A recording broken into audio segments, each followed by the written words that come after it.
عمران خان کو ہرانے کے خواب دیکھنے والے اب خود جو ہے وہ ہارتے نظر آ رہے ہیں، اور وہ ہار اس قدر عبرتناک ہوگی کہ جناب اس بات کا تو اندازہ ہی کسی کو نہیں تھا۔ اور مزے کی بات یہ ہے کہ میں آپ کو آج بڑی ہی چونکا دینے والی خبر دینے والا ہوں، اور وہ خبر یہ ہے کہ جناب علی الیکشن سے پہلے آدھا الیکشن تو ویسے پاکستان تحریک انصاف جیتتی نظر آ رہی ہے، کیونکہ اب وکٹیں گرانے کا سلسلہ شروع ہو گیا ہے۔ اور وکٹیں کس کی گر رہی ہیں یہ بہت شاکنگ بھی ہے اور چونکا دینے والا بھی ہے۔ تو اس سے پہلے کہ میں آپ کو یہ سارا کچھ بتاؤں، آپ سے درخواست یہ ہے کہ چینل کو لائک کریں، سبسکرائب کریں اور شیئر کریں، کیونکہ اس فیملی کو یکجا ہونے کی بہت ضرورت ہے، کریکٹ انفارمیشن کی بہت ضرورت ہے۔ یہ ایک پاور بوسٹر کے طور پر کام کرتا ہے۔ آپ لوگوں کو صحیح انفارمیشن ملے گی تو آپ ووٹ اپنے صحیح جگہ ڈال سکیں گے، صحیح لوگوں کو ڈال سکیں گے، اور اس طرح آپ عمران خان کو کامیاب بھی کروا سکیں گے۔ تو جناب میرا نام ہے عثمان فیروز، اور اب اس سے پہلے میں آپ کو یہ بتاؤں کہ جناب کون سی بڑی وکٹیں گرا دی ہیں پاکستان تحریک انصاف نے۔ جی ہاں مطلب کمال کر گئے ہیں بھائی۔ اب پاکستان تحریک انصاف یہ کر رہی ہے، اور دوسری جانب جناب پاکستان تحریک انصاف کے مخالفین، جن میں کاکڑ حکومت، پی ڈی ایم اور مطلب سارے ہی شامل ہیں جناب، انہوں نے اپنے سر پکڑ لیے، متھا مارے ہیں دیوار کے اندر کہ بھائی ہم سے کیا غلطی ہو گئی ہے۔ تو جناب اب حالات یہ ہیں، اس سے پہلے کہ میں آپ کو ان کے نام بتاتا ہوں، نام بھی سامنے آ گئے، تو حالات یہ ہے کہ نواز شریف کو اس بات کی گارنٹی دی گئی کہ جناب آپ لاڈلے ہیں اور آپ کے ساتھ لاڈلوں والا سلوک ہوگا۔ اب میں آپ کو کمپیریزن دے رہا ہوں دونوں پارٹیوں کا اس وقت الیکشن سے پہلے، اور پھر آپ کو یہ بتاؤں گا کہ معاملہ کیا ہے۔ تو جناب اس وقت حالات یہ ہیں کہ تمام تر آسائشیں، آسانیاں جو ہیں وہ کریٹ کر دی گئی ہیں نواز شریف صاحب کے لیے، تاکہ وہ آئیں اور چوتھی بار وزیر اعظم بن جائے۔ بڑے مزے کے سوشل میڈیا پر میمز چل رہے ہیں، کبھی انٹرنیٹ بند کر دیا جاتا ہے پاکستان تحریک انصاف کے لیے، کبھی مطلب نواز شریف کو حمایت دینے کے لیے نواز شریف کو ہیلی کاپٹرز دیے جا رہے ہیں، سیکیورٹی دی جا رہی ہے، اور پتہ نہیں کیا کچھ دیا جا رہا ہے۔ لیکن یقین کرے کہ جلسے نہیں جلسیاں، خالی کرسیوں سے خطاب کر کے اس وقت مایوسی چھائی پڑی ہے جاتی عمرہ میں، اور ایک کے بعد دوسرا جو جلسہ ہے وہ فلاپ بھی ہو رہا ہے اور منسوخ بھی ہوتا جا رہا ہے، اور فلاپ ہونے کی وجہ سے منسوخ ہوتا جا رہا ہے۔ تو اب آپ نے دیکھنا یہ ہے کہ نواز شریف ایک طرف ہے، جن کو یہ گارنٹی ملی ہوئی ہے کہ جناب لندن پلان کے مطابق انہوں نے اگلا وزیر اعظم مبینہ طور پر بننا ہے۔ اب جب انہوں نے الیکشن، اب دیکھیں یار، اپنے اور آپ کی بات کرتے ہیں کہ اگر مطلب ہم جیسے لوگ بھی، ان کو بھی یہ نظر آ رہا ہے کہ نواز شریف صاحب اس وقت الیکشن جو ہے وہ جیتنے والے ہیں مبینہ طور پر، کیونکہ ان کے ساتھ جو سپورٹ ہے نا وہ یہ اشارہ کر رہی ہے، حالانکہ زمینی حقائق مختلف ہے،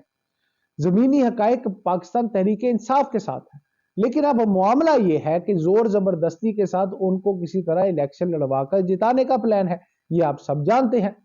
اب جب یہ پلان ہوگا تو پھر آپ سوچیں کہ لوگوں کو تو ظاہری بات ہے کہ اسی جگہ جانا چاہیے، سیاسی طور پر بھی اور باقی مالی مفادات کے طور پہ بھی ادھر جانا چاہیے جہاں پہ پاور بھی مل رہی ہے، پیسہ بھی مل رہا ہے۔ تو پاور اور پیسے کا جو مرکز ہے وہ اس وقت نواز شریف صاحب ہے۔ تو نواز شریف صاحب کے کیمپ میں اس وقت کوئی بھی ساتھ دینے کو تیار نہیں ہے، اس حقیقت کے ہوتے ہوئے بھی کہ ان کو اس وقت لاڈلو جیسا پروٹوکول اور ان کو ٹریٹ کیا جا رہا ہے، اور پلان لندن پلان کے اوپر عمل درآمد کرنے کی ہر ممکن کوشش کی جا رہی ہے۔ اب دوسری جانب پاکستان تحریک انصاف کا یہ حال ہے کہ ان کے جو امیدوار ہے وہ آزاد حیثیت سے ہے پارٹی کے، لیکن آزاد حیثیت سے الیکشن لڑے ہیں پارٹی کی طرف سے، اور ساتھ ہی ساتھ ان کو کہیں پتہ نہیں کون سے جو ہے انتخابی نشانات دیے ہوئے، کبھی کسی کو بینگن دیا ہے، کسی کو ٹریکٹر دیا ہے، کسی کو مطلب کیلا دیا ہے، کسی کو کچھ دیا، مطلب اس طرح کے فضول ترین جو ہے وہ انتخابی نشانات دیے ہوئے ہیں۔ اس کے باوجود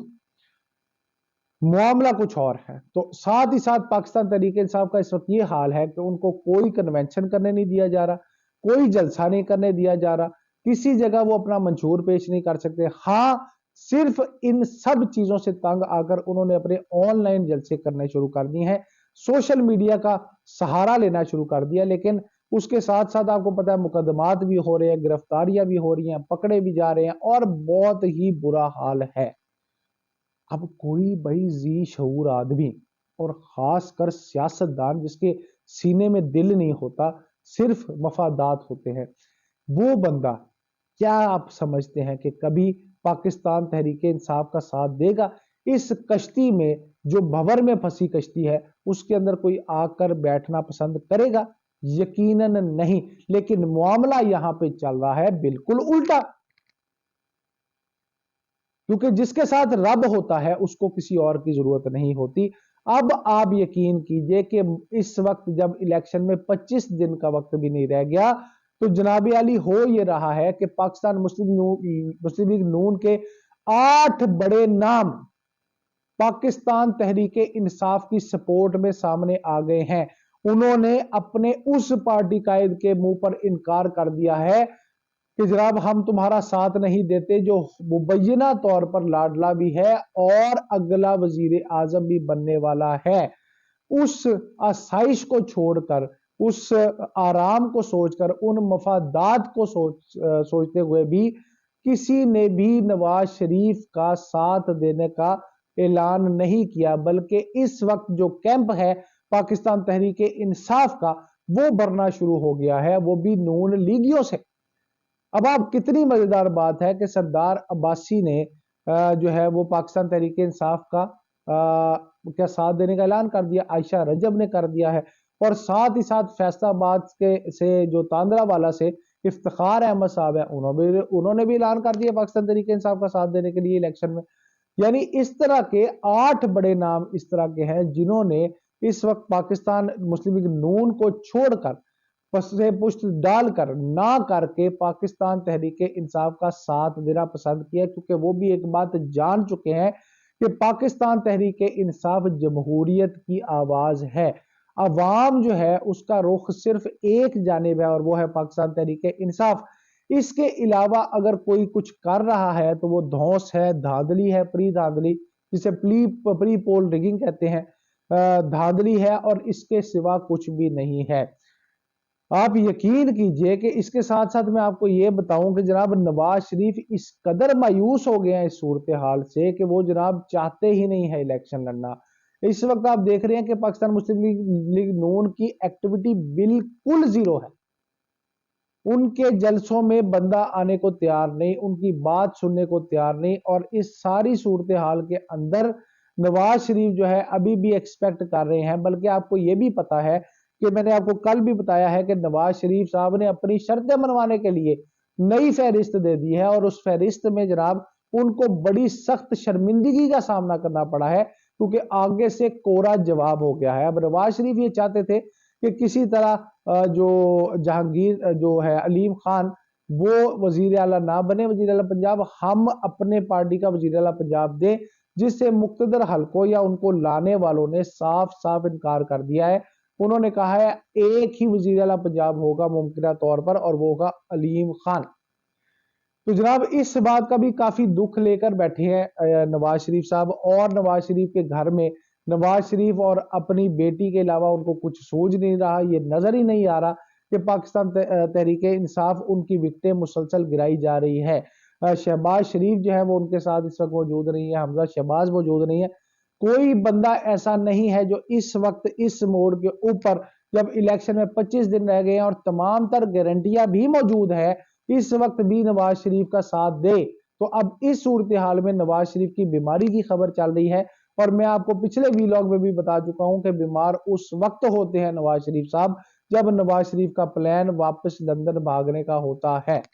और इस बार भी प्लान यही है। अंदर की बात जो हमें हमारे कान ने बताई है, कांची आगे दसिए, वो है दसिए कि बहुत जल्द नवाज शरीफ जो है वो इस मुल्क से बाहर होंगे। उसकी वजह यह है कि ये इलेक्शन वो जीते हुए नजर नहीं आ रहे, क्योंकि पाकिस्तान तहरीक इंसाफ ने इस कदर मौसर हिकमत अमली सोशल मीडिया पर अपनाई है कि लोगों को अब अजबर होता जा रहा है कि उनके इलेक्शन के दिन उनके जो हल्के का उम्मीदवार है वो कौन सा होगा। और पाकिस्तान तहरीक इंसाफ के कौन कौन से नुमाइंदगान को कौन कौन से जो पार्टी जो इंतखाबी निशान है वो अलॉट हुए हैं। तो इस वक्त सिचुएशन बहुत ही गंभीर है नवाज शरीफ के लिए, और इस वक्त बड़े रिलैक्स बैठे हैं इमरान खान, और वो कहते हैं कि कुछ भी हो जाए अपने बयानिए से नहीं हटूंगा, ये मुझे मार भी दें, मुझे कत्ल भी कर दें, उसके बावजूद मैं अपने बयानिए से हरगिज हरगिज नहीं हटूंगा। आगे क्या होता है आपको मुफस्सल तफसील में बताएंगे। आप चैनल को